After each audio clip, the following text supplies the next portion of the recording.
Good morning. You're best known for your concept of the creative class. What does Vancouver's creative class look like, and how does it compare to the rest of the country? Well, Vancouver has kind of been at the absolute, frontier of the creative class, much for good and some for ill, if you will.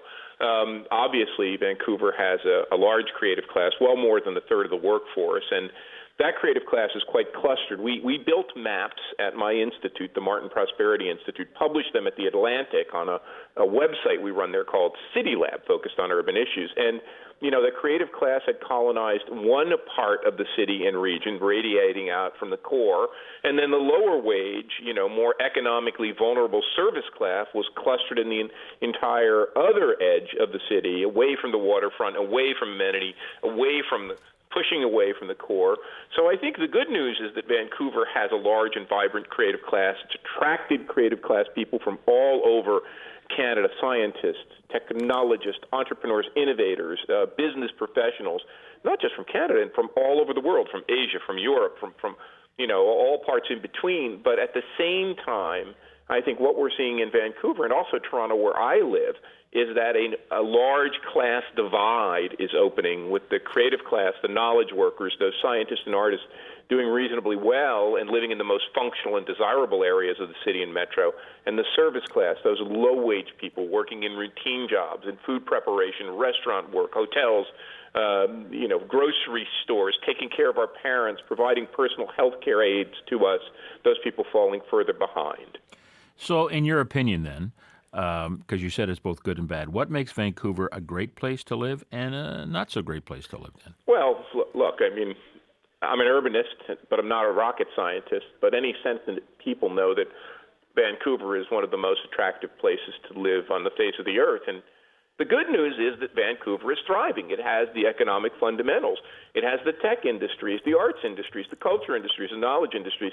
The bad news is, like Canada, like the United States, like most advanced countries, it's also becoming more divided. So the real challenge is, how do we take our wealth, take our innovation, take our knowledge, and make sure that everyone has a fair and inclusive shot at the future. But that's easier said than done sometimes, Richard, because it is so expensive out here. How do we attract young talent if people can't afford to stay here, can't afford to live here? Well, my next book, which I'm working on now, which should be out in another year or two, looks squarely at this. And I think there are three things that we have to do as great cities and a great country.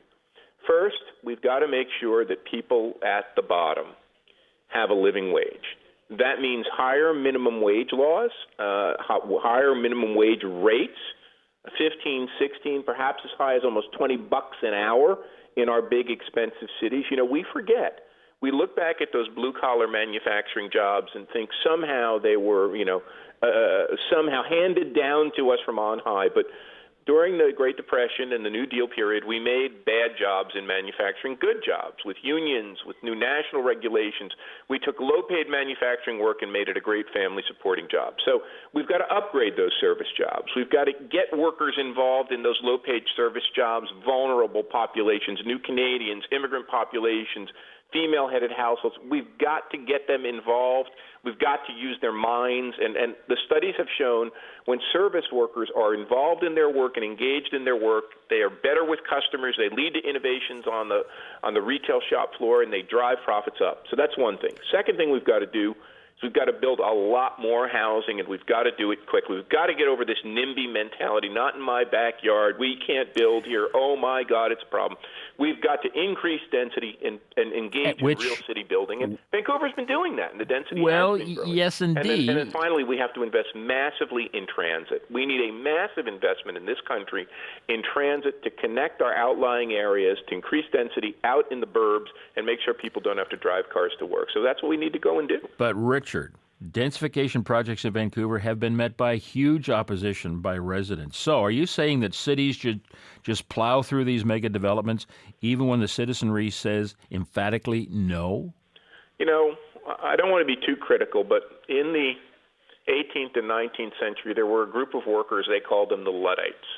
and they saw the introduction of new machinery, and they smashed the machines. They didn't want to be displaced by the machines, but ultimately machines came to the factory floor.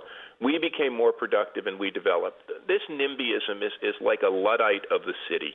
And no, we don't want to plow through and turn everyone into tower blocks and make our cities look like, Asian cities with giant towers that don't have community. But there's a way to do density right. We've studied it. We've looked at it. There's a way to, and Vancouver's doing some of this, build in the laneways, build, not 70-story buildings, but 10 and 15-story buildings set back from the street. There's a way to do density right, do density more like Paris or parts of lower Manhattan instead of Midtown or the financial district. Yes, you can have a sprinkling of towers, but I think getting our density right and getting our population on board, if not, those who have housing will prosper and their property values will increase, and those who don't have housing and want to buy in will see their positions fall further and further behind. So it goes beyond the individual and the neighborhood. This is a question for building great cities, thriving and vibrant cities, and making sure everyone can be included.